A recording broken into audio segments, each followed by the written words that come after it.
नमस्कार मेरे प्यारे दोस्तों, स्वागत है आपका साक्षी की आवाज़ चैनल में। दोस्तों, आज की कहानी की लेखिका हैं सरोज वर्मा जी, जो कि एक फेमस राइटर हैं। दोस्तों, हमारी आज की कहानी हमारी बाकी कहानियों से थोड़ी अलग है। ये कहानी है एक ऐसी लड़की की जिसने अपने परिवार के लिए अपनी ज़िंदगी को तबाह कर दिया। उम्मीद है ये कहानी आपको पसंद आएगी। संक्षेप में स्टोरी लाइन है, ये कहानी है एक ऐसी बेटी की जिसने अपने परिवार की खातिर एक ऐसा कदम उठा लिया जो कि किसी साधारण लड़की के बस की बात नहीं थी। पहले तो उसे उसके माँ बाप ने गरीबी की दुहाई देकर उसे इस दलदल में धकेला, फिर अपनी ही इज्जत की खातिर उस बेटी से मुंह मोड़ने लगे। फिर उस बेटी को उस दलदल में धकेल कर उससे किनारा कर लिया और वो लड़की अपनी समस्याओं से जूझती रही, स्वयं को संभालती रही। उसे अपने शरीर से नफरत हो गई थी, इसलिए उसने अपने प्रेमी से भी विवाह करने के लिए मना कर दिया। क्या वह लड़की अपने अतीत को भूलकर अपने जीवन में आगे बढ़ पाई? देखते हैं कि उसके साथ फिर क्या हुआ। मुंबई का नानावती हॉस्पिटल, जहां अंबिका एक प्राइवेट और लग्जरी रूम में अपने बेड से टिककर खिड़की की ओर झांकते हुए आसमान में उड़ते हुए पक्षियों को देख रही है और सोच रही है, कितने खुश हैं ये। इन्हें कोई भी सामाजिक बंधन नहीं, जब चाहे किसी भी साथी के साथ फुर से उड़ जाते हैं।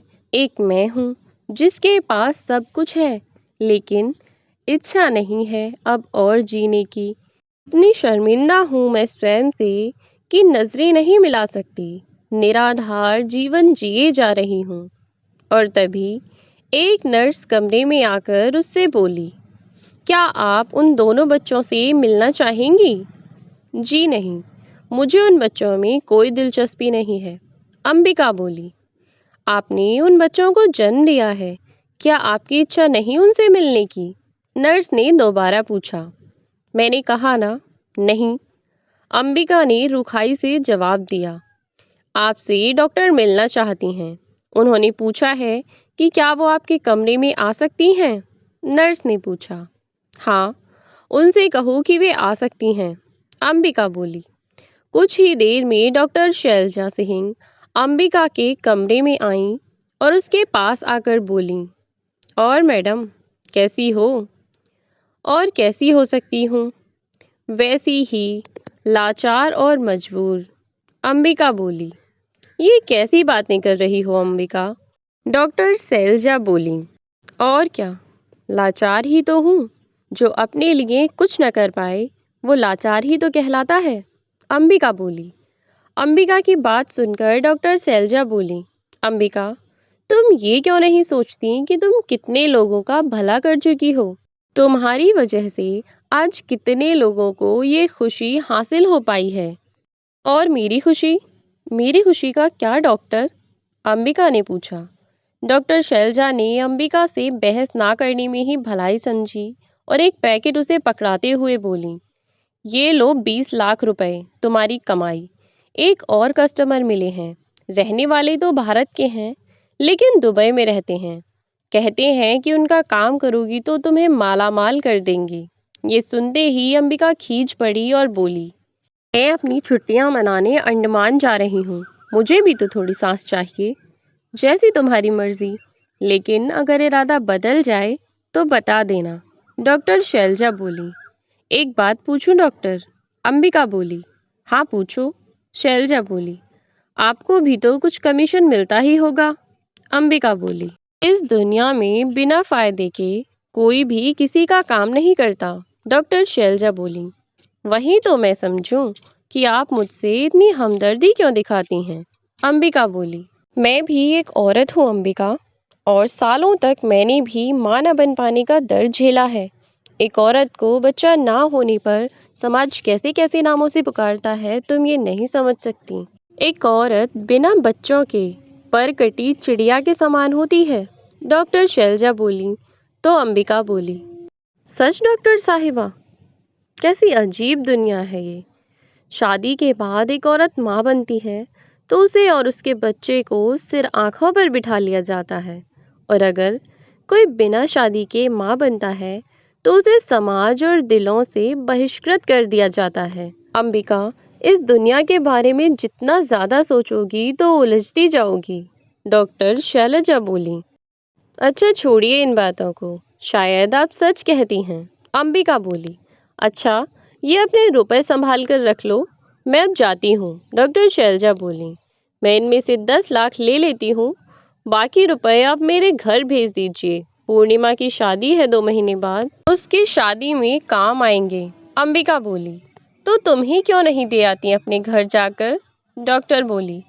मेरा मन नहीं करता वहां जाने को। अम्मा बाबा की शक्लें देखती हूँ तो मुझे अपना अतीत याद आने लगता है, अंबिका बोली। तो क्या छोटी बहन की शादी में भी ना जाओगी, डॉक्टर ने पूछा। पता नहीं अभी, सोचा नहीं अब तक, अंबिका बोली। ये क्या बात हुई, डॉक्टर बोली। बस कुछ दिन सिर्फ अपने साथ बिताना चाहती हूँ, सबसे दूर, सबसे अलग, अंबिका बोली। उन बच्चों से भी नहीं मिली जिन्हें तुमने जन्म दिया है, डॉक्टर बोली। मन नहीं था मेरा, हर बार तो ऐसा होता है। वो जब मेरे अंदर, मेरे भीतर गति करते थे तो एक प्यारा सा एहसास होता था, लेकिन फिर दूसरे पल मैं ये सोचती थी कि मत खुश हो, ये तेरे नहीं हैं, तो किसी और के बीज को अपने भीतर रूप दे रही है। ये बाहर आते ही तुझसे छीन लिए जाएंगे। फिर ये सोचकर मैं सहम जाती थी, इसलिए ममता को मैंने अपने एहसासों के साथ शामिल ही नहीं होने दिया, अंबिका बोली। पता है अंबिका, तुम्हारे नाम का मतलब ही माँ होता है। तुमने कितनी औरतों को ये खुशी देकर उनकी दुआएं ली हैं, डॉक्टर बोली। दुआएं लेकर क्या करूंगी डॉक्टर, जिसकी जिंदगी ही एक बद्दुआ से कम ना हो, अंबिका बोली। तुम्हें समझाना बेकार है, डॉक्टर बोली। मुझे मत समझाइए डॉक्टर, क्योंकि मैं कुछ समझना ही नहीं चाहती, अंबिका बोली। तो कब जा रही हो अंडमान, डॉक्टर ने बात पलटते हुए अंबिका से पूछा। देखती हूँ, जल्द ही जाने का सोच रही हूँ, अंबिका बोली। ठीक है, तो मैं अब चलती हूँ और आधे पैसे तुम्हारे घर भिजवा दूंगी। और फिर आधे पैसे लेकर डॉक्टर कमरे से बाहर चली गई। डॉक्टर के जाने के बाद अंबिका ने बाकी के रुपए उठाए और उन्हें गौर से देखते हुए बोली, तेरे लिए मैं क्या से क्या बन गई। काश इस दुनिया में ना होता तो लोग इतना नीचे कभी ना गिरते। तूने तो ईश्वर का दर्जा ले लिया है। तू ईश्वर तो नहीं, लेकिन ईश्वर से कम भी नहीं। क्या क्या नाच नचवाता है तू लोगों को। खैर, अब खिलखिला मत, मेरे पर्स में जाकर आराम कर। और अंबिका ने उन रुपयों को अपने पर्स में आराम करने के लिए छोड़ दिया और फिर मन में सोचने लगी, स्त्री का घर नहीं होता, वो तो शरणार्थी है। ये सब बचपन से सुनते ही आ रही थी कि बेटी पराया धन है, बेटे ही वंशधर होते हैं। स्त्री के पास अपना कुछ नहीं होता, न घर, न नाम, न परिवार, न इज्जत, न जाति, न धर्म। सब कुछ पुरुष का दिया हुआ होता है। ये सब उसकी अम्मा कहा करती थी। शायद इसलिए अम्मा ने मुझे इस भाड़ में झोंक दिया। लेकिन इसमें पूरा दोष अम्मा का भी नहीं था, बाबा का भी था। वो ही तो पहली बार ये बात अम्मा से खुसफुसाते हुए बोले थे कि एक बार ही करवाएंगे अम्मों से ये काम, फिर रुपए मिल जाने पर एक दुकान खोल लेंगे, उससे ही खर्चा पानी चलता रहेगा। कम से कम कुछ तो ठौर ठिकाना हो जाएगा, नहीं तो 4-4 लड़कियों को कैसे ब्याहेंगे भला। और अम्मा बाबा की बात सुनकर मजबूरी में राजी हो गई थीं। तभी अंबिका का मोबाइल फोन बज उठा। उसे देखा तो उसकी छोटी बहन लक्ष्मी का फोन था। मन तो नहीं था बात करने का, लेकिन मजबूरीवश उसने फोन कान पर लगाकर हेलो बोला। उधर से आवाज आई, कैसी हो बड़ी जीजी। बढ़िया है, तू बता कैसी है, अंबिका ने लक्ष्मी से पूछा। हम भी ठीक ही हैं, लक्ष्मी बोली। कुछ परेशानी है तो बोल, अंबिका ने पूछा। वो का है जीजी, पूर्णिमा जीजी का ब्याह है तो हमें नए कपड़े लेने थे, लक्ष्मी बोली। तो का अम्मा कपड़े नहीं दिलवा रही हैं तुम्हें, अंबिका ने पूछा। कपड़े तो दिला रही हैं, लेकिन हमें एक सोने का हार भी पसंद आ गया है, उसके लिए मना कर रही हैं। अगर तुम पैसे भेज दो तो हम वो हार ले लें, लक्ष्मी बोली। ठीक है, मैं अम्मा से बात कर लूँगी। आज ही घर पैसे भेजे हैं, उसमें से हार के पैसे ले लेना। अंबिका बोली। तुम कितनी अच्छी हो बड़की जिज्जी। चलो अब हम फ़ोन रखते हैं। और ये कहकर लक्ष्मी ने फ़ोन रख दिया। लक्ष्मी के फ़ोन रखने के बाद अंबिका का मन दुखी हो गया। उसने सोचा, देखो तो कभी फ़ोन नहीं करती, और अगर आज फ़ोन कर लिया था तो पहले मेरा हालचाल तो पूछ लेती। झूठ ही सही, मुझे कुछ तो तसल्ली हो जाती। अपना काम निकलते ही झट से फ़ोन रख दिया। और लक्ष्मी क्या, घर का हर सदस्य यही तो करता है उसके साथ। वो पास पैसा बनाने की मशीन है। उसके शरीर और दिल पर क्या गुजरती है, इससे किसी को क्या मतलब। कभी अम्मा ने ये नहीं कहा कि बस अब ये काम छोड़ और घर बसा ले, क्योंकि वो अच्छी तरह से जानती हैं कि अगर मैंने ये काम छोड़ा तो सबकी अय्याशियों पर अवरोध लग जाएगा। वे जो सब पड़ोसियों और रिश्तेदारों को अपना महंगा महंगा सामान दिखाकर जलाते हैं, वो बंद हो जाएगा। जिस अम्मा ने अपनी जवानी के दिनों में ब्यूटी पार्लर का मुंह नहीं देखा था, वो इस उम्र में ब्यूटी पार्लर जाकर फेशियल और ब्लीच करवाती हैं। नित नए नए सोने के गहनों से सजी रहती हैं। मेहमानों के काजू बादाम का नमकीन चाय के साथ परोसा जाता है। ये सब शान मेरी वजह से ही तो है। तभी कमरे में नर्स आई और अंबिका का ध्यान भंग हुआ। नर्स बोली, बच्चों के माँ बाप आपसे मिलना चाहते हैं। लेकिन क्यों? मुझे किसी से नहीं मिलना। उनका काम पूरा हो गया और मुझे मेरी पेमेंट मिल गई। बस दुकानदार और ग्राहक का रिश्ता यही खत्म। अंबिका बोली।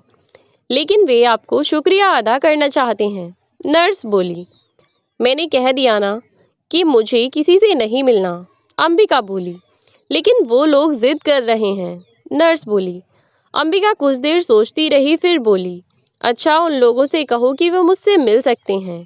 ठीक है, तो मैं उन्हें अभी अंदर भेजती हूँ। इतना कहकर नर्स चली गई। कुछ ही देर में दंपत्ति अंबिका के कमरे में थे। पत्नी का नाम सुनैना और पति का नाम संदीप था।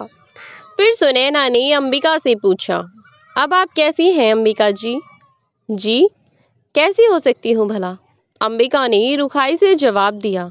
जी मैं समझ सकता हूँ आपके मन की पीड़ा, संदीप जी बोले। उनकी बात सुनकर अंबिका हंस पड़ी। हा हा, अपनों ने तो नहीं समझी, आपने समझ ली मेरे मन की पीड़ा, इसके लिए धन्यवाद। अंबिका हाथ जोड़ते हुए बोली। मैं आपसे कुछ कहना चाह रही थी। सुनैना बोली। जी कहिए। अंबिका बोली। जी मैं चाह रही थी कि आप कुछ दिन बच्चों के साथ रह लेती तो उन्हें बाहर का दूध नहीं देना पड़ता। सुनैना बोली। मैंने पहले ही कहा था कि बच्चों के पैदा होने के बाद मेरा उनसे कोई रिश्ता नहीं रहेगा, लेकिन आप मेरे पैरों में ममता की बेड़ियां पहनाना चाह रही हैं। अंबिका बोली। डॉक्टर ने कहा है कि बच्चों को माँ के दूध की ज़रूरत है। सुनैना बोली। ये कभी नहीं हो सकता। अंबिका बोली। जब इतना एहसान किया है तो हम पर एक और एहसान कर दीजिए। संदीप जी गिड़गिड़ाए। मुझे छुट्टियां मनाने बाहर जाना है। मैं यहाँ और नहीं रुक सकती, मेरा दम घुटता है यहाँ। अंबिका बोली। कृपया मेरी बात मान लीजिए, मैं आपके सामने हाथ जोड़ती हूँ। सुनैना बोली। देखिए, आप मुझे मजबूर मत कीजिए। अंबिका बोली। मैं आपको मजबूर नहीं कर रही, बस आपसे विनती कर रही हूँ। सुनैना बोली। ठीक है, तो मुझे थोड़ा समय दीजिए सोचने का। अंबिका बोली। और फिर अंबिका का जवाब सुनकर वे दंपत्ति चले गए। और इधर अंबिका उधेड़-बुन में लगी हुई थी। शाम होने को आई थी, लेकिन अंबिका को कुछ सूझ नहीं रहा था। तभी डॉक्टर शैलजा आई और बोली, कैसी हो? बस जिंदा हूँ, अंबिका बोली। अंबिका की बात को अनसुना करते हुए डॉक्टर शैलजा बोली, तुम्हारे पैसे मैंने तुम्हारे बाबा के अकाउंट में ट्रांसफ़र करवा दिए हैं। ठीक है, कोई तो खुश है इस जहां में मेरी कुर्बानी से। अंबिका बोली। लेकिन उन बच्चों के माँ बाप खुश नहीं थे तुम्हारा जवाब सुनकर। डॉक्टर शैलजा बोली। तो क्या करूं? उन बच्चों के पास रहूंगी तो मेरी ममता उनसे जुड़ जाएगी।